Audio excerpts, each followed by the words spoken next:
ಅನಿಸ್ತಾ ಇದೆ ಫೀಲಿಂಗ್ ಶೈ ಶೈ ಶೈ ಅಣ್ಣಬ್ಬ. ಬಂದೆ. ಹಲೋ ನಮಸ್ಕಾರ, ನಾನು ನಿಮ್ಮ ಸಾಹಿತ್ಯ. ಇದು ನನ್ನ ಚಾನಲ್ ಲೈಫ್ ಆಫ್ ಸಾಹಿತ್ಯ. ಅಂತೂ ಇಂತೂ ನಮ್ಮ ಅಣ್ಣನ ಮದುವೆ ದಿನದ ವ್ಲಾಗ್ನ ನಿಮ್ಮ ಜೊತೆ ಶೇರ್ ಮಾಡ್ತಾಯಿದ್ದೀನಿ. ಸಿಕ್ಕಾಪಟ್ಟೆ ಲೇಟ್ ಆಗಿದೆ, ಅದಕ್ಕೆ ಫಸ್ಟು ಸಾರಿ ಕೇಳ್ತಾ ವ್ಲಾಗ್ನ ಸ್ಟಾರ್ಟ್ ಮಾಡ್ತಾಯಿದ್ದೀನಿ. ತಪ್ಪದೆ ಫುಲ್ ವ್ಲಾಗ್ನ ನೋಡಿ ನನಗೆ ಸಪೋರ್ಟ್ ಮಾಡಿ, ನೀವು ಎಂಜಾಯ್ ಮಾಡ್ತೀರಾ ಅಂತ ನಾನು ಅಂದ್ಕೊಂಡಿದ್ದೀನಿ. ಸೊ ಅಲ್ಪ ಸ್ವಲ್ಪ ವಾಯ್ಸ್ ಓವರ್ನ ಕೊಡ್ತೀನಿ, ಹಾಗೆ ರಾ ಕ್ಲಿಪ್ಪಿಂಗ್ನ ಇಡೋಕ್ಕೆ ಇಷ್ಟಪಡ್ತೀನಿ. ನಮ್ಮ ಟೈಗೂ ಕೂಡ ನೋಡ್ಬೋದು ಎಷ್ಟು ಚಿಲ್ಲಾಗಿದ್ದಾನೆ. ನಾವೆಲ್ಲ ಗಡಿ ಬಿಡಿಲಿದ್ದೀವಿ, ಬಟ್ ಟೈಗು ಮಾತ್ರ ಸಿಕ್ಕಾಪಟ್ಟೆ ಚಿಲ್ಲಾಗಿದ್ದ. ಬೆಳಿಗ್ಗೆ 7 ಗಂಟೆಗೆ ಚೌಟ್ರಿಗೆ ಹೊರಡುವ ಸಂಭ್ರಮದಲ್ಲಿದ್ದೀವಿ. ಸೊ ಏನೆಲ್ಲ ಇಟ್ಕೋಬೇಕು, ಹೊರಡಬೇಕಾದ್ರೆ ಒಂದಷ್ಟು ಗಡಿಬಿಡಿ ಗೊತ್ತಲ್ವಾ, ಅದೇ ಡಿಸ್ಕಷನ್ ಆಗ್ತಾಯಿದೆ. ಜೊತೆಗೆ ಫೋಟೋಗ್ರಾಫರ್ ಬಂದಿಲ್ಲ ಅನ್ನೋ ಒಂದು ಟೆನ್ಷನ್ನು. ಹಾಗಾಗಿ ನಾನು ಹೇಳಿದೆ, ಏನು ತೊಂದರೆ ಇಲ್ಲ, ಪ್ರಾಬ್ಲಮ್ ಇಲ್ಲ, ನಾನೇ ಇದ್ದೀನಲ್ವಾ, ಫೋಟೋ ವೀಡಿಯೋ ಎಲ್ಲ ಮಾಡಿಕೊಡ್ತೀನಿ, ನಿಮಗೆ ಮೆಮೊರಿಗೆ ಬೇಕಲ್ವಾ ಅಂತ ಹೇಳಿಬಿಟ್ಟು ನಾನು ವೀಡಿಯೋಸು ಫೋಟೋಸ್ ಎಲ್ಲ ತೆಕ್ಕೊಡ್ತಾ ಇದ್ದೆ. ನಾ ಬೈತಾ ಇದ್ದ, ಯಾವಾಗ ಮದುವೆ ದಿನದ ವ್ಲಾಗ್ನ ಹಾಕ್ತೀಯಾ ಅಂತ. ಇವಾಗ ನಂಗೆ ಅನಿಸ್ತಾ ಇದೆ, ವೀಡಿಯೋಗ್ರಾಫರು ಫೋಟೋಗ್ರಾಫರು ಹೇಳಿದ ಟೈಮಿಗೆ ಫೋಟೋ ಆಲ್ಬಮ್ ಎಲ್ಲ ಕೊಡಲ್ವಲ್ಲ, ಅದೇ ಥರ ನಾನು ಹೇಳಿದ ಟೈಮಿಗೆ ನಾನು ವೀಡಿಯೋ ಅಪ್ಲೋಡ್ ಮಾಡೋಕ್ಕಾಗ್ತಾ ಇಲ್ಲ. ಸೊ ಫೋಟೋಗ್ರಾಫರಿಗೂ ನನಗೂ ಯಾವುದೇ ಥರ ವ್ಯತ್ಯಾಸ ಇಲ್ಲ ಅಂತ ನನಗೆ ಈ ಮೂಮೆಂಟಲ್ಲಿ ಅನ್ನಿಸ್ತಾ ಇದೆ. ಸೊ ಇವಾಗ ಹೊರಡ್ತಾ ಇದ್ದೀವಿ. ಸೊ ಒಂದು ಬ್ಯಾಚ್ ಅಷ್ಟು, ಒಂದು 2 ಜೀಪಿಗಾಗೋಷ್ಟು ಜನ ಫಸ್ಟು ಒಂದು ರೌಂಡ್ ಹೋಗೋದು, ಆಮೇಲೆ ಮತ್ತೆ ಉಳಿದವರೆಲ್ಲ ರೆಡಿಯಾಗಿ ಮತ್ತೆ ಬರ್ತಾರೆ. ಸೊ ನಮ್ಮ ಅಣ್ಣ ಯಾವ ಥರ ಕಾಣಿಸ್ತಾ ಇದ್ದಾನೆ, ನಾವು ಯಾವ ಥರ ಕಾಣಿಸ್ತಾ ಇದ್ದೀವಿ ಅಂತ ಕಮೆಂಟ್ ಮಾಡಿ. ನನಗಂತೂ ಕಮೆಂಟ್ ಮಾಡಬೇಡಿ, ನನಗೆ ಗೊತ್ತು ನಾನು ಚೆನ್ನಾಗಿ ಕಾಣಿಸ್ತಾ ಇಲ್ಲ ಅಂತ ಅಂದ್ಬಿಟ್ಟು. ಉಳಿದವರು ಎಲ್ಲರೂ ಯಾವ ಥರ ಕಾಣಿಸ್ತಾ ಇದ್ದಾರೆ ಅಂತ ಕಮೆಂಟ್ ಮಾಡಿ. ನಾನು ಈ ಜೀಪಲ್ಲಿ ಹೋಗ್ತಾ ಇದ್ದೀನಿ. ನಮ್ಮನೆ ರೋಡ್ ಮಾತ್ರ ಸಿಕ್ಕಾಪಟ್ಟೆ ಹಾಳಾಗಿದೆ, ಕಾರೆಲ್ಲ ಬರೋದೇ ಇಲ್ಲ. ಹಾಗಾಗಿ ಮದುಮಗನು ಜೀಪಲ್ಲೇ ಕರ್ಕೊಂಡು ಹೋಗೋ ಪರಿಸ್ಥಿತಿ. ಸೊ ನಮಗೆಲ್ಲರಿಗೂ ಒಂದೇ ಒಂದು ಆಸೆ ಏನಂದರೆ, ನಮ್ಮನೆ ರೋಡ್ ಯಾವಾಗ ಸರಿ ಆಗುತ್ತೆ, ಕಾಂಕ್ರೀಟ್ ರೋಡ್ ಅಥವಾ ಡಾಮರ್ ರೋಡ್ ಯಾವಾಗ ಆಗುತ್ತೆ ಅಂತ. ನಾವು ಹಣ್ಣು ಮುದುಕಿ ಆದ್ರೂ ಆ ರೋಡ್ ಮಾತ್ರ ಸರಿಯಾಗಲ್ಲ ಅಂತ ಅನಿಸುತ್ತೆ. ಯಾರಾದರೂ ದಯವಿಟ್ಟು ಆ ರೋಡನ್ನು ಸರಿ ಮಾಡಿಕೊಟ್ರೆ ಸಾಕಪ್ಪ ಅಂತ ಅನಿಸ್ಬಿಟ್ಟಿದೆ. ಸಿಕ್ಕಾಪಟ್ಟೆ ಕಷ್ಟ, ಮನೆ ತನಕ ಯಾವುದು ವೆಹಿಕಲ್ ಬರಲ್ಲ, ಯಾವಾಗಲೂ ಬೇರೆಯವ್ರನ್ನೇ ಕೇಳಬೇಕು, ಹಾಗೆ ಹೀಗೆ ಅಂತ. ಆ ಸಮಸ್ಯೆ ಬದಿಗಿಟ್ಟು ಇವಾಗ ಅಣ್ಣನ ಮದುವೆ ಸಂಭ್ರಮನ ಎಂಜಾಯ್ ಮಾಡೋಣ. ನಮ್ಮ ವೇಣಣ್ಣ ಬಂದಿದ್ದಾನೆ. ವೇಣಣ್ಣ ಮಾತ್ರ ಸಿಕ್ಕಾಪಟ್ಟೆ ಚೆನ್ನಾಗಿ ಅವರ ತಮ್ಮನ್ನ ಮದುವೆಯಲ್ಲಿ ಓಡಾಟ ಮಾಡಿದ್ದಾನೆ. ಒಂದು ನಿಮಿಷನೂ ಅವ್ನು ಸುಮ್ಮನೆ ಕೂತಿಲ್ಲ ಅಂತ ಅನ್ಕೋತೀನಿ. ನಾನು ಯಾವಾಗ ನೋಡಿದ್ರೆ ಏನಾದರೂ ಒಂದು ಕೆಲಸ ಮಾಡ್ತಾನೇ ಇರ್ತಿದ್ದ. ಸೊ ವೇಣು ಎಲ್ಲಿ ಅಂದರೆ, ಅವನು ಆ ಕೆಲಸ ಮಾಡೋಕ್ಕೆ ಹೋಗಿದ್ದಾನೆ, ಅಲ್ಲಿಗೆ ಹೋಗಿದ್ದಾನೆ, ಇಲ್ಲಿಗೆ ಹೋಗಿದ್ದಾನೆ, ಹತ್ತರಕ್ಕೆ ಹೋಗಿದ್ದಾನೆ ಅಂತ ಏನಾದರೂ ಒಂದು ಮಾಡ್ತಾನೇ ಇರ್ತಿದ್ದ. ಸೊ ವೇಣಣ್ಣ ಅಂದರೆ ನಮಗೆಲ್ಲರಿಗೂ ಇಷ್ಟ. ಸೊ ಹಾಗಾಗಿ ಅವನಿಗೂ ಒಂದು ಥ್ಯಾಂಕ್ ಯು ಅಲ್ಲ, ಅವನಿಗೂ ಥ್ಯಾಂಕ್ ಯು ಹೇಳ್ತಾ ಇದ್ದೀನಿ. ಯಾಕೆಂದರೆ ಅಷ್ಟು ಚೆನ್ನಾಗಿ ನಮಗೆ ಯಾವುದೇ ಸಮಸ್ಯೆ ಇಲ್ಲದೆ ಅಷ್ಟು ಚೆನ್ನಾಗಿ ಓಡಾಟ ಮಾಡಿದ್ದಾನೆ ಅಂತ ಅಂದ್ಬಿಟ್ಟು. ಸೊ ಇವಾಗ ದೇವಸ್ಥಾನಕ್ಕೆ ಬಂದ್ವಿ, ಮುನ್ನೂರ್ಪಾಲ್ ದೇವಸ್ಥಾನ. ಅಲ್ಲಿ ಒಂದು ಸ್ವಲ್ಪ ಫೋಟೋ ಶೂಟ್ನ ಮಾಡ್ತಾಯಿದ್ದೀವಿ. ಅಷ್ಟು ಮುನ್ನೂರ್ಪಾಲ್ ದೇವಸ್ಥಾನಕ್ಕೆ ಕೈ ಮುಗಿದು ಹೋಗಬೇಕು. ನಮ್ಮೂರ ದೇವಸ್ಥಾನ ಅಲ್ವಾ, ನಮ್ಮ ದೊಡ್ಡಪ್ಪ ಪ್ರತಿ ಸತಿನೂ ದೇವಸ್ಥಾನ ಕರ್ಕೊಂಡು ಹೋಗ್ತಾರೆ. ನಾವು ಬೆಂಗಳೂರಿಂದ ಬಂದಾಗಿರ್ಬೋದು, ವಾಪಸ್ ಹೋಗಬೇಕಾದ್ರೆ ಒಂದು ಸತಿನಾದ್ರು ದೇವಸ್ಥಾನಕ್ಕೆ ಹೋಗಬೇಕು. ದೇವಸ್ಥಾನದ ಮುಂದೆನೂ ಫೋಟೋಕ್ಕೆಲ್ಲ ನಿಲ್ತಾ ಇರಬೇಕಾದ್ರೆ ಸ್ವಲ್ಪ ಸಿಟ್ಟು ಬಂತು ನಮ್ಮ ದೊಡ್ಡಪ್ಪಗೆ. ಅದನ್ನು ತಲೆಗೆ ಹಾಕೊಳ್ದೆ ಬೇಗ ಫೋಟೋಸು ವೀಡಿಯೋಸು ತೆಕ್ಕೊಂಡು ಇವಾಗ ನಮ್ಮ ಅಣ್ಣನ ಚೌಟಿಗೆ ಕರ್ಕೊಂಡು ಹೋಗ್ತಾ ಇದ್ದೀವಿ. ಆಗಷ್ಟೊತ್ತಿಗೆ ಕಾರಿಗೆ ಒಂದು ಡೆಕೋರೇಷನೇ ಮಾಡಿರಲಿಲ್ಲ. ಹನಿ ಎಲ್ಲ ಬಂದುಬಿಟ್ಟು ಮಾಡ್ತಾ ಇದ್ದ ನಮ್ಮ ವೇಣಣ್ಣ, ಅದಕ್ಕೂ ಸೇರಿಕೊಂಡ. ಸೊ ಅವನು ಸ್ವಲ್ಪ ಕಾರಿಗೆ ಡೆಕೋರೇಷನ್ ಎಲ್ಲ ಮಾಡ್ತಾ ಇದ್ದ. ಹನಿ ಕಾರಲ್ಲಿ, ಇವಾಗ ಭಾವನ್ ಕಾರಲ್ಲಿ ಹೋಗ್ತಾ ಇರೋದು. ಫೋಟೋಗ್ರಾಫರ್ ಬರದೇ ಇರೋದು ಎಷ್ಟು ಸಮಸ್ಯೆ ಆಯಿತು ಗೊತ್ತಾ. ಅಣ್ಣಗೆ ಸ್ವಲ್ಪ ಇದೆಲ್ಲ ಮೆಮೊರಿ ಆಗಿರಬೇಕು ಅಂತ ಹೇಳ್ಬಿಟ್ಟು ನಾನು ಕಾರಲ್ಲಿ ಕೂತ್ಕೊಳ್ಳೋದಾಗಿರ್ಬೋದು, ಕಾರಿಂದ ಇಳಿಯೋದೆಲ್ಲ ವೀಡಿಯೋ ಮಾಡಿದ್ದೀನಿ. ಯಾವ ಥರ ಮಾಡಿದ್ದೀನಿ ಅಂತ ನೀವು ನೋಡಿ ನನಗೆ ಕಮೆಂಟ್ ಮಾಡಿ ಆಯ್ತಾ.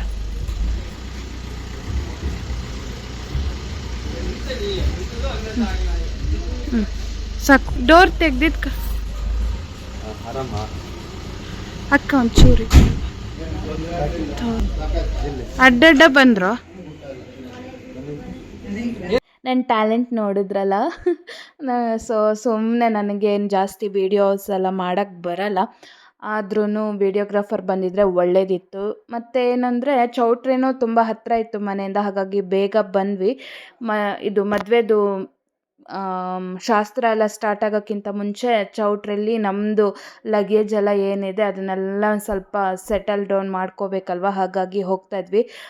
ನಮ್ಗೆ ಏನೇನು ಬೇಕೋ ಅದನ್ನೆಲ್ಲ ನಮ್ಗೆ ಕೈಗೆ ಸಿಗೋಂಗೆ ಇಟ್ಕೊಳ್ಬೇಕು ಅಂತ ಹೇಳಿಬಿಟ್ಟು ಚೌಟ್ರಿ ಕಡೆ ಹೋಗ್ತಾಯಿದ್ವಿ. ಆವಾಗಷ್ಟೇ ಫೋಟೋಗ್ರಾಫರು ವಿಡಿಯೋಗ್ರಾಫರ್ ಎಲ್ಲ ಬಂದು ಅವ್ರ ಕ್ಯಾಮ್ರನ್ನೆಲ್ಲ ಸೆಟ್ ಮಾಡ್ಕೋತಾಯಿದ್ರು.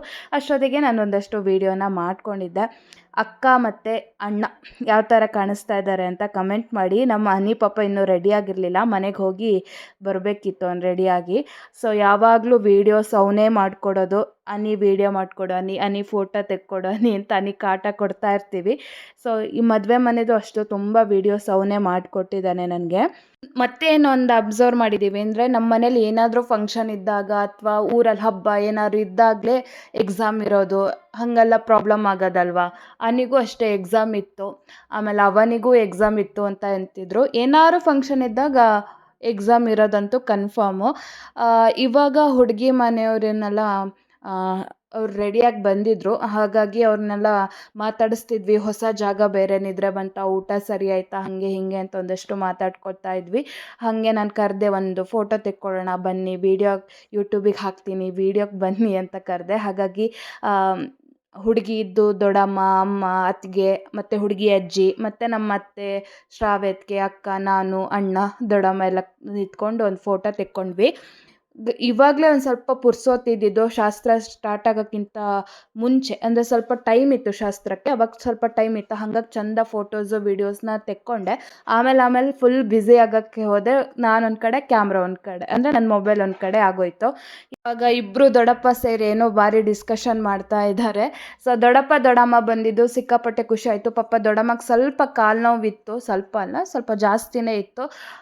ಆದರೂ ಅವರು ಮನೆ ಮದುವೆ ಬರಲೇಬೇಕು ಅಂತ ಹೇಳಿ ಖುಷಿಯಿಂದ ಬಂದರು. ಸೊ ಅವ್ರು ಬಂದಿದ್ದು ನಮಗೂ ಖುಷಿ ಆಯಿತು. ಎಂಗೇಜ್ಮೆಂಟಿಗೆ ಮಿಸ್ ಆಗಿತ್ತು, ಮದುವೆಗೆ ಬಂದು ಸಿಕ್ಕಾಪಟ್ಟೆ ಖುಷಿ ಆಯಿತು. ಇವಾಗ ನೋಡ್ತಾ ಇದ್ರಲ್ವ, ಒಂದು ಕಡೆಯಿಂದ ಶಾಸ್ತ್ರಕ್ಕೆಲ್ಲ ರೆಡಿ ಮಾಡ್ಕೋತಾ ಇದ್ರು ಪುರೋಹಿತರೆಲ್ಲರೂ. ಈ ಕಡೆ ಇನ್ನೊಂದು ಬ್ಯಾಚ್ ಬಂದರು, ಯಾರೆಲ್ಲ ಉಳ್ಕೊಂಡಿದ್ರು ಮನೇಲಿ ಅವರೆಲ್ಲ ಬಂದರು. ನಮ್ಮ ಚಿಕ್ಕಪ್ಪ ನಂದೊಂದು ವೀಡಿಯೋ ತೆಗಿ ಅಂದರು, ಹಾಗಾಗಿ ಅವ್ರದ್ದು ಒಂದು ವೀಡಿಯೋ ಕ್ಲಿಪ್ಪಿಂಗ್ನ ತೊಗೊಂಡೆ. ಯಾವುದೇ ಕಾರ್ಯಕ್ರಮ ಮಾಡೋಕ್ಕಿಂತ ಮುಂಚೆ ದೇವರ ಆಶೀರ್ವಾದ ಇರಲೇಬೇಕಲ್ವ. ಸೊ ಇಲ್ಲೊಂದು ಸ್ವಲ್ಪ ಒಂದು 10 ನಿಮಿಷದ್ದು ಪೂಜೆ ಇತ್ತು, ಅಂದರೆ ಹಣ್ಕೈ ಮಾಡಿಸೋದ ಏನೋ ಪೂಜೆ ಇತ್ತು. ಸೊ ಹಾಗಾಗಿ ದೇವ್ರಿಗೆ ಕೈ ಮುಗಿತಿದ್ವಿ, ಮದುವೆಗೆ ಯಾವುದೇ ಥರ ಪ್ರಾಬ್ಲಮ್ ಆಗಬಾರ್ದು ಅಂತ ಹೇಳಿಬಿಟ್ಟು ಭಟ್ರು ಶಾಸ್ತ್ರ ಮಾಡಿಸ್ತಾ ಇದ್ರು. ಹಾಗಾಗಿ ದೇವಸ್ಥಾನಕ್ಕೆ ಬಂದು ಫಸ್ಟು ನಮಸ್ಕಾರ ಮಾಡ್ಕೋತಾ ಇದ್ವಿ. ಇವಾಗ ದೊಡ್ಡಮ್ಮಗೆ ಅರ್ಶಿನ ಕುಂಕುಮ ಕೊಡಬೇಕು ಅಂತ ಹೇಳಿ ವಿನೋದ್ ಚಿಕ್ಕಮ್ಮ ನಮ್ಮ ಗಾಯತ್ರತ್ತೆ ಕೊಡ್ತಾಯಿದ್ರು. ನಮ್ಮ ಐಶು ಅಲ್ಲ ಇವಾಗಷ್ಟೇ ಬಂದಿದ್ದು ರೆಡಿಯಾಗಿ. ಇನ್ನೇನು ಫಸ್ಟು ಬ್ರೇಕ್ಫಾಸ್ಟ್ ಮಾಡಿಕೊಂಡು ಆಮೇಲೆ ಗ್ರಾಶಾಂತಿನ ಪೂಜೆ ಸ್ಟಾರ್ಟ್ ಮಾಡ್ತೀನಿ ಅಂತ ಹೇಳಿದ್ರು. ಹಾಗಾಗಿ ಇವಾಗ ಬ್ರೇಕ್ಫಾಸ್ಟ್ ಮಾಡ್ಕೊಳ್ಳೋಕ್ಕೆ ಹೋಗಬೇಕು. ಅಲ್ಲಿ ಹಾಲಲ್ಲಿ ಕೂತಾಗ ವೀಡಿಯೋ ಮಾಡಿಕೊಂಡೆ, ಬ್ರೇಕ್ಫಾಸ್ಟ್ ಬಡಿಸೋ ಟೈಮಿಗೆ ವೀಡಿಯೋ ಮಾಡೋದೇ ಮರ್ತೋಯ್ತು. ಸಿಂಪಲ್ ಮೆನು ಇತ್ತು, ಒಂದು ಸ್ವೀಟ್ ಇತ್ತು, ಇಡ್ಲಿ, ಆಮೇಲೆ ಅವಲಕ್ಕಿ, ಗೊಜ್ಜು ಅವಲಕ್ಕಿ ಇತ್ತು, ಕಾಫಿ ಟೀ ಎಲ್ಲ ಇತ್ತು. ಚೆನ್ನಾಗಿತ್ತು. ಹಳ್ಳಿಯಲ್ಲಿ ಊಟ ತಿಂಡಿ ಚೆನ್ನಾಗೇ ಇರುತ್ತೆ ಯಾವಾಗಲೂ. ಸೊ ನನಗಿಷ್ಟ ಆಯಿತು. ನಾವೆಲ್ಲರೂ ಒಟ್ಟಿಗೆ ಕೂತ್ಕೊಂಡು ಹುಡುಗಿ ಮನೆಯವ್ರ ಜೊತೆ ಕೂತ್ಕೊಂಡು ತಿಂಡಿನ ತಿಂದ್ಕೊಂಡು ಇವಾಗ ಶಾಸ್ತ್ರ ಎಲ್ಲ ಸ್ಟಾರ್ಟ್ ಆಯಿತು. ಗ್ರಾಶಾಂತಿ ಪೂಜೆ ಅಂದರೆ ಸಾಮಾನ್ಯ ಮದುವೆ ಮನೆಗಳಲ್ಲಿ ಮತ್ತು ಹೊಸ ಮನೆ ಗೃಹ ಪ್ರವೇಶದಲ್ಲಿ ಮಾಡೇ ಮಾಡ್ತಾರಲ್ವ. ಅಂದರೆ ಏನಾದರೂ ದೋಷ ಇದ್ರೂ ಕೆಲವು ಸತಿ ಮಾಡ್ತಾರೆ. ಆಮೇಲೆ ಯಾವುದೇ ಥರ ಪ್ರಾಬ್ಲಮ್ ಆಗಬಾರ್ದು ಅಂತ ಹೇಳಿಬಿಟ್ಟು ಮಾಡ್ತಾರೆ. ತೀರಾ ಡೀಟೇಲಾಗಿ ಹೇಳಕ್ಕೆ ನಂಗೆ ನಿಜ ಗೊತ್ತಿಲ್ಲ. ಸೊ ನಾವು ಅದು ಒಂದು ಸ್ವಲ್ಪ ಜಾಸ್ತಿ ಹೊತ್ತು ಟೈಮ್ ಹಿಡಿಯುತ್ತೆ ಗ್ರಾಶಾಂತಿ ಪೂಜೆಗೆ. ಮದುವೆ ಮನೆ ದಿನಾನೇ ಗ್ರಾಶಾಂತಿ ಮತ್ತು ಮದುವೆ ಮನೆ ಎರಡು ಒಂದೇ ದಿನ ಇಟ್ಕೊಳ್ಳೋದು ಸ್ವಲ್ಪ ರಿಸ್ಕ್. ಯಾಕೆಂದರೆ ತುಂಬ ಗಡಿಬಿಡಿ ಮಾಡಿಬಿಡ್ತಾರೆ ಭಟ್ರು. ಇದು ರೆಡಿಯಾಗೋಕ್ಕೂ ಟೈಮ್ ಕೊಡಲ್ಲ. ಸೊ ಹಾಗಾಗತ್ತೆ. ಹಾಗಾಗಿ ಗ್ರಾಶಾಂತಿ ಹಿಂದಿನ ದಿನ ಮಾಡಿ ಮದುವೆ ಮಾರನೇ ದಿನ ಮಾಡಿದ್ರೇ ಬೆಟರು. ಇವಾಗ ಪಾದ ಪೂಜೆ ಮಾಡ್ತಾ ಇದ್ದಾರೆ. ಸೊ ದೊಡ್ಡಪ್ಪ ಸ್ವಲ್ಪ ಎಮೋಷ್ನಲ್ ಆದರು. ಕ್ಲೀನಾಗಿ ತೊಳಿ.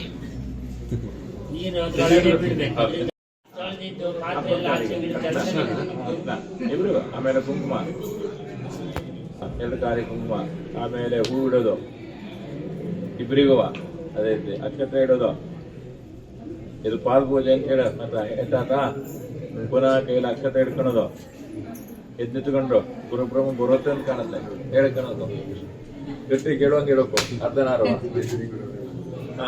ಗುರುಸಾಕ ಬ್ರಹ್ಮ ತಸ್ಮೈ ಶ್ರೀ ಗುರವೇ ನಮಃ ಅಥ ವಾಗಾರ್ಥ ಶಿವ ಸಂಪ್ರೋಕ್ತೋ ವಾಗಾರ್ಥ ಪ್ರತಿಪತ್ತಯೇ ಜಗತ ಪಿತರೋ ಒಂದೇ ಪಾರ್ವತಿ ಪರಮೇಶ್ವರರು ಪೂಜ್ಯರಾದ ತಂದೆಯವರೇ ನನಗೆ ಏನಾಗುತ್ತೆ ಸಮಾಧಾನ ಅನುಮತಿ ಕೊಡಬೇಕು ನಂತರ ಸಾಧಕನಾಗುವುದಕ್ಕೆ ತಲೆಗೆ ಹಾಕಿ ಪಾಲಿಸಬೇಕು ಗೋತ್ರಾಭಾವನೆ ಮಾಡಬೇಕು ಹೇಳ್ಬಿಟ್ಟು ನೆನಪಿದ್ರೆ ಅಂತ ಹೇಳಿ ನಾನು ನಿಂತ್ಕೊಂಡು ಗಟ್ಟಿ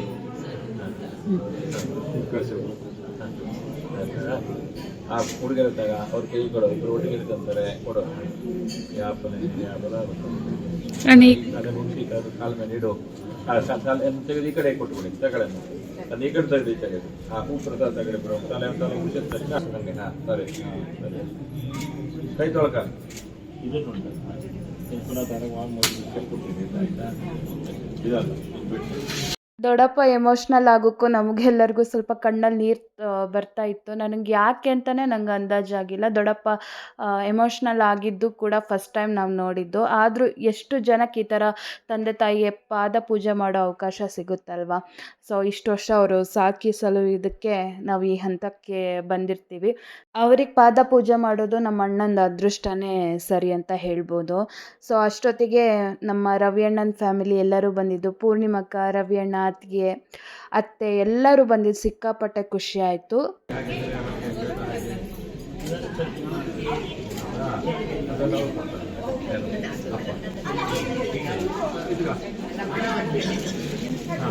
ಬನ್ನಿ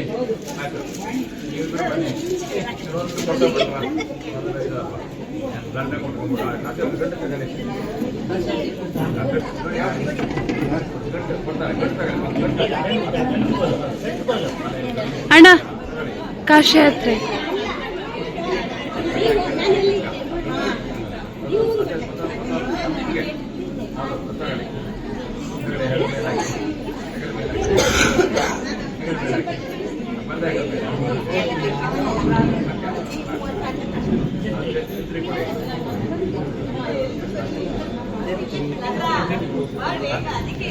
ಅಣ್ಣ ಅಣ್ಣ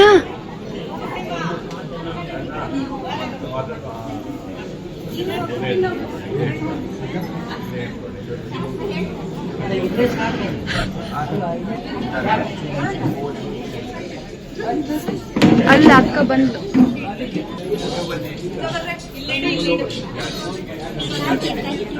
ಯಾರು ಕಾಶಿ ಯಾತ್ರೆಗೆ ಇವ್ರು ಹೇಳ್ತಾ ಇದ್ದಾರೆ, ಕಾಶಿ ಯಾತ್ರೆಗೆ ಒಬ್ಬರೇ ಹೋಗ್ಬಾರ್ದು.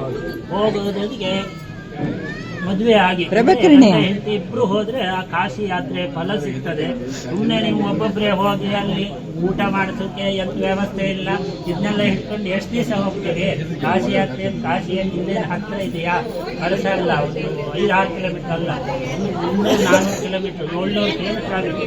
ಇದೇ ಚೆನ್ನ ಎಲ್ಲಿ ಸಾಕಾಗುತ್ತೆ ಹೇಳ್ತಿದ್ದಾರೆ. ಹುಡುಗಿ ಕೊಡ್ತಾರಂತೆ, ನೀವು ಆ ಮದುವೆ ಮಾಡಿಕೊಂಡು ಕಾಶಿ ಯಾತ್ರೆಗೆ ಹೋದ್ರೆ ಅದ್ರ ಫಲ, ಮಕ್ಕಳನ್ನೆಲ್ಲ ಆದ್ಮೇಲೆ ಕಾಶಿ ಯಾತ್ರೆಗೆ ಹೋದ್ರೆ ಫಲ ಜಾಸ್ತಿ ಅಂತ. ಅದೇ ರೀತಿಯಲ್ಲಿ ಅವ್ರು ಕೇಳ್ತಾರೆ, ನೀವು ಹೌದು ಅವ್ನು ಹೋಗುತ್ತೆ, ಯಾಕೆಂದ್ರೆ ಮದುವೆ ಆಗಿ ಹೋಗಿ ನೋಡಿ ಆ ಛತ್ರಿ ತಗೊಳ್ಳಿ.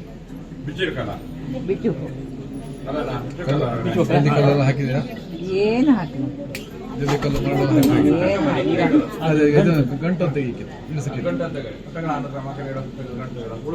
ಈ ಕಡೆ ಗಂಟಿ ಕಡೆ ಕೊಡಿ. ಇತ್ತ ಕೊಡ ಇಲ್ಲಿ ಸ್ವಲ್ಪ ಸೈಡ್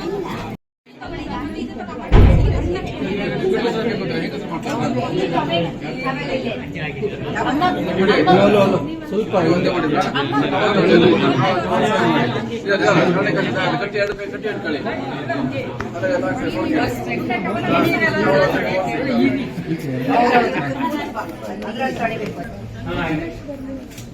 ಸ್ವಲ್ಪ ಹಿಂದೆ ಬನ್ನಿ.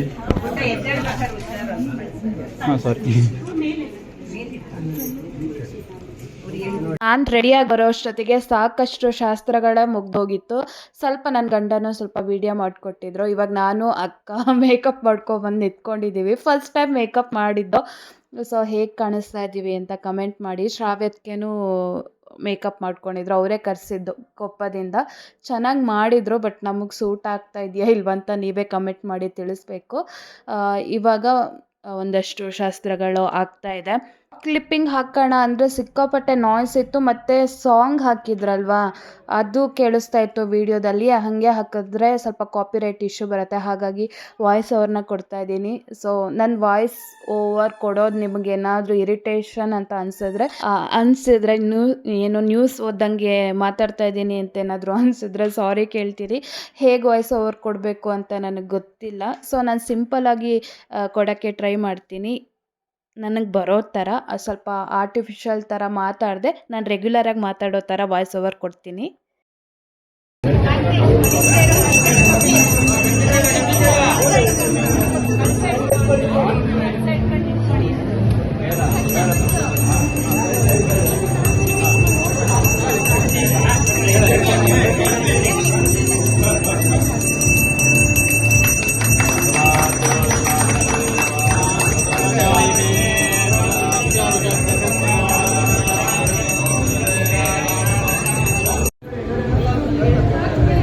ಸ್ಟೇಜಲ್ಲಿ ನಾನು ಮತ್ತು ಅಕ್ಕ ಜಾಸ್ತಿ ಇರ್ತಿರ್ಲಿಲ್ಲ ಅಂತ ಹೇಳಿಬಿಟ್ಟು ಅಣ್ಣಗೆ ಅಲ್ಲೇ ಸ್ವಲ್ಪ ಕೋಪ ಬಂದು ಬೈತಾ ಇದ್ನಂತೆ.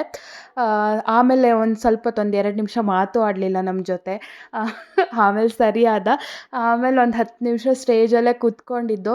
ಕೆಲವ್ರು ಅವ್ರನ್ನ ಕರ್ಕೊಂಬ ಅನ್ನೋದು, ಆಮೇಲೆ ಪನಿವಾರ ಕೊಡೋಕ್ಕೆ ಹೋಗು ಅಂತ ಹೇಳೋದು, ಬಂದವ್ರನ್ನೆಲ್ಲ ಮಾತಾಡ್ಸೋಕ್ಕೆ ಹೋಗ್ತಾಯಿದ್ದೆ. ಸೊ ಹೀಗೆ ಆಗಿ ಸ್ಟೇಜಲ್ಲಿ ಜಾಸ್ತಿ ಇರೋಕ್ಕಾಗ್ತಿರ್ಲಿಲ್ಲ. ಅದನ್ನು ಅಣ್ಣ ಅರ್ಥ ಮಾಡ್ಕೊಳ್ದೆ. ಸ್ವಲ್ಪ 1-2 ನಿಮಿಷ ಸಿಟ್ಟಿತ್ತು ಅವನಿಗೆ. ಮದುವೆ ಮನೇಲಿ ಸಿಟ್ಟು, ಕೋಪ, ಖುಷಿ, ಸಂತೋಷ ಎಲ್ಲದೂ ಆಗ್ತಾ ಇರುತ್ತೆ. ಸೊ ಇವಾಗ ಹುಡುಗಿ ಒಪ್ಸೋ ಶಾಸ್ತ್ರ ಆಗ್ತಾಯಿದೆ. ಆವಾಗ ಅವ್ರ ಮನೆಯವರೆಲ್ಲರೂ ಅಳ್ತಾಯಿದ್ರು. ಅದನ್ನ ನೋಡಿ ನಮ್ಮ ಅಕ್ಕ, ದೊಡ್ಡಮ್ಮ ಎಲ್ಲರೂ ಅಳ್ತಾಯಿದ್ರು. ಸೊ ಹುಡುಗಿನ ಒಪ್ಸೋದು ಅಂದರೆ ಸ್ವಲ್ಪ ಬೇಜಾರು ಆಗೇ ಆಗುತ್ತೆ ಅಲ್ವಾ.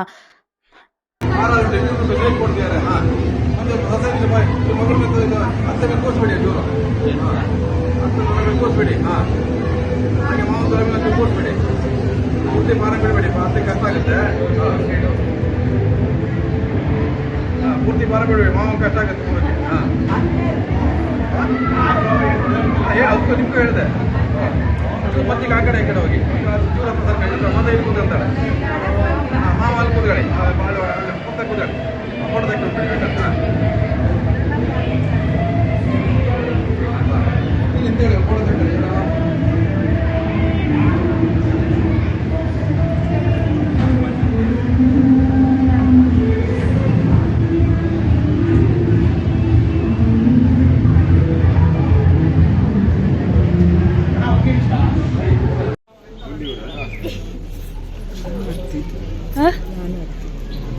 ನೀನು ಬಿಡು. ಅವ್ರಿಗೆ ಫೋಟೋ ಇದ್ರೆ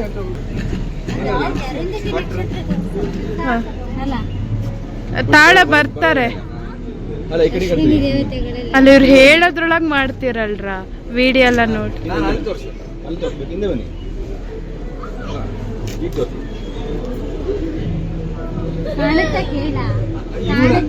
ನಾನು ಮಾತ್ರ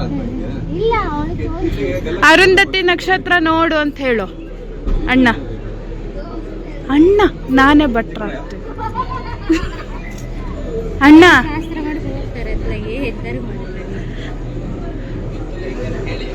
ಅರುಂಧತಿ ನಕ್ಷತ್ರ ನೋಡು ಹೇಳ.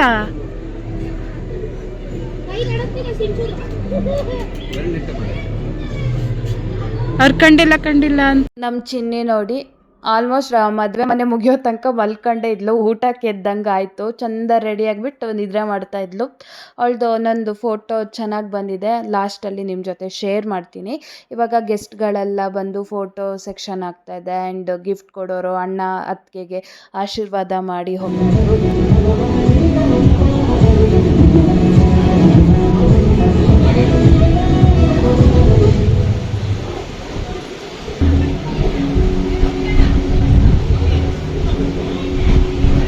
ಯಾರೆಲ್ಲ ನಮ್ಮನೆ ಮದುವೆ ಮನೆ ಫಂಕ್ಷನಿಗೆ ಬಂದಿದ್ದೀರಿ ಅವರಿಗೆಲ್ಲರಿಗೂ ಥ್ಯಾಂಕ್ ಯು. ನೀವು ಬಂದಿದ್ದಕ್ಕೆ ಮದುವೆ ಮನೆ ಸಿಕ್ಕಾಪಟ್ಟೆ ಚೆನ್ನಾಗಾಯಿತು, ಸ್ಮೂದಾಗಿ ನಡೀತು, ಏನೂ ಪ್ರಾಬ್ಲಮ್ ಆಗಿಲ್ಲ. ಎಲ್ಲರಿಗೂ ಥ್ಯಾಂಕ್ ಯು ಹೇಳ್ತೀನಿ. ಯಾರನ್ನಾರು ನಾವು ಮಾತಾಡಿಸಿಲ್ಲ ಅಂದರೆ ಯಾರು ಬೇಜಾರು ಮಾಡ್ಕೋಬೇಡಿ. ನಾನಾಗಿರ್ಬೋದು, ನನ್ನ ಫ್ಯಾಮಿಲಿ ಆಗಿರ್ಬೋದು, ಇಂಟೆನ್ಷ್ನಲಿ ಯಾರನ್ನೂ ಮಾತಾಡಿಸ್ಬಾರ್ದು ಅಂತ ಇಲ್ಲ. ಗಡಿಬಿಡಿಲೋ ಅಥವಾ ಮಿಸ್ ಆಗೋ ಯಾರ್ದಾರ ಜೊತೆ ಮಾತಾಡಿಲ್ಲ ಅಂದರೆ ಅವರಿಗೆ ಸಾರಿ ಕೇಳ್ತೀನಿ. ಹಾಗೆ ಯಾರನ್ನಾರು ಕರೆದಿಲ್ಲ ಅಂದ್ರೂ ಅವರಿಗೂ ಈ ವಿಡಿಯೋ ನೋಡ್ತಿದ್ರೆ ಸಾರಿ, ಯಾಕೆಂದರೆ ಬೇಕು ಅಂತ ಮಾಡಿರಲ್ಲ, ಒಂದೊಂದು ಸತಿ ಮಿಸ್ ಆಗುತ್ತೆ. ಮದುವೆ ಮನೆ ಯಾವುದೇ ಫಂಕ್ಷನ್ ಆಗಿರಲಿ, ತುಂಬ ಹತ್ತಿರದವ್ರನ್ನೇ ಕರೆಯೋದು ಮರ್ತು ಹೋಗಿರುತ್ತೆ ಅಥವಾ ಫ್ರೆಂಡ್ಸ್ನೇ ಕರೆಯೋದು ಮರ್ತೋಗಿರುತ್ತೆ. ಹಾಗೆ ಅಣ್ಣ ಆಗಿರ್ಬೋದು, ನಾವೆಲ್ಲರೂ ನಮ್ಮ ಫ್ಯಾಮಿಲಿ ಆಗಿರ್ಬೋದು, ಯಾರನ್ನಾರು ಕರೆದಿಲ್ಲ ಅಥವಾ ಮಾತಾಡಿಲ್ಲ ಅಂದರೆ ದಯವಿಟ್ಟು ಕ್ಷಮಿಸಿ, ಯಾರು ಬೇಕು ಅಂತ ಮಾಡಿಲ್ಲ. ಸೊ ಇವಾಗ ಊಟದ ಸಂಭ್ರಮ. ಮದುವೆ ಮನೆ ಅಂದರೆ ಊಟ, ಗಮ್ಮತ್ತು ಊಟ ಇರುತ್ತೆ. ಸೊ ಚೆನ್ನಾಗಿತ್ತು ಊಟನೂ ಅಷ್ಟೇ. ಸೊ ನಾವಂತೂ ಸರಿಯಾಗಿ ಬ್ಯಾಟಿಂಗ್ ಮಾಡಿದ್ವಿ. ಸ್ವಲ್ಪ ಲೇಟ್ ಕೂಡ ಆಗಿತ್ತು, ಹಾಗಾಗಿ ಬ್ಯಾಟಿಂಗ್ ಸಿಕ್ಕಾಪಟ್ಟೆ ಚೆನ್ನಾಗಾಯಿತು. ಇವಾಗ ಅಣ್ಣಗೆ ಕಾಲು ಎಳಿತಾ ಇದ್ದೀವಿ. ಮದುಮಗಳು ಸಿಕ್ಕಿದ್ಲು ಅಂದರೆ ಆದಷ್ಟು ರೇಗಿಸ್ಕೊಂಡ್ಬಿಡ್ಬೇಕು, ಆಮೇಲೆ ಈ ಚಾನ್ಸ್ ಸಿಗಲ್ವಲ್ಲ, ಹಾಗಾಗಿ. ಸೊ ಇಡೀ ನಮ್ಮ ಫ್ಯಾಮಿಲಿ ಎಲ್ಲರೂ ಕೂತ್ಕೊಂಡು ಊಟ ಮಾಡ್ತಾ ಇದ್ವಿ. ಆ್ಯಂಡ್ ಅನಿ ಆಗಿರ್ಬೋದು, ಆ್ಯಂಡ್ ಚಿಕ್ಕಪ್ಪ, ಐಶು, ನನ್ನ ಗಂಡ ಆಗಿರ್ಬೋದು, ಅಮ್ಮ, ವೇಣಣ್ಣ, ದೊಡ್ಡಮ್ಮ ಎಲ್ಲರೂ ಕೂತ್ಕೊಂಡು ಊಟ ಮಾಡ್ತಾಯಿದ್ವಿ. ಸೊ ಅಣ್ಣಗೂ ತಮಾಷೆ ಮಾಡ್ತಾಯಿದ್ವಿ. ಏನು ಗೊತ್ತಾ ಮಿಸ್ಸಿಂಗ್ ಆಗಿದ್ದು, ಹಪ್ಪಳ ಹೊಡಿಯೋಕ್ಕೆ ಇರಲಿಲ್ಲ. ಅಲ್ಲಿ ಬೋರ್ಡ್ ಹಾಕಿದ್ರು, ಮದುಮಕ್ಕಳಿಗೆ ಹಪ್ಪಳ ಹೊಡಿಬಾರ್ದು ತಲೆಗೆ ಅಂತ. ಅದೊಂದು ಮಿಸ್ ಆಯಿತು. ಸರಿಯಾಗಿ ಹೊಡಿಬೇಕು ಅಂತಿತ್ತು, ಅದು ಮಿಸ್ ಆಯಿತು ಬಿಡಿ.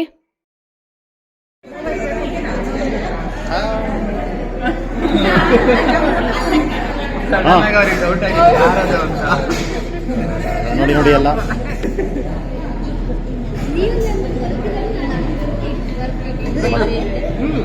ಮತ್ತೆ ಝೂಮ್ ಮಾಡೋಣ. ರೆಡಿ ತಿನ್ನಿ. ಓಕೆ, ನೀವು ಕೊಡಿ ಅಣ್ಣ, ಬಿಡಿ. ಒಂದು ನಿಮಿಷ.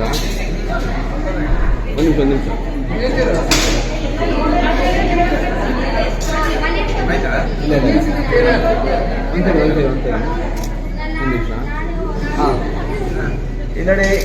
ಓಕೆ ಅಣ್ಣ, ನೀವು ಕೊಡಿ. ಈಗ ಇನ್ನೊಂದು ಸತಿ ಕೊಡಿ ಅಣ್ಣ, ನೀವು ಸತಿ ಕೊಡಿ. ಹಂಗಲ್ಲ, ಹಿಂಗೆ ಕೊಡಿ. ಹಿಂಗೆ ಅಣ್ಣ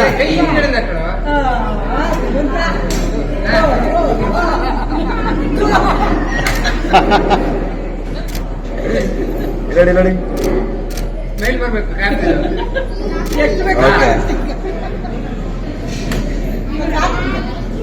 ನಾನೊಂದು ಸ್ವಲ್ಪ ಆಲ್ರೌಂಡರ್ ಥರ ಕೆಲಸ ಮಾಡ್ತಾ ಇದ್ದೆ. ಸೊ ಚಿಕ್ಕಪ್ಪ ಒಬ್ಬರೇ ಎಲ್ಲ ಸೋಸ್ತಾ ಇದ್ರು. ಅಂದರೆ ಬೇಕಾದರೆ ಸಂಜೆಗೂ ಮನೆಗೆ ತಗೊಂಡೋಗಿ ಸ್ವಲ್ಪ ಉಳಿದಿತ್ತು.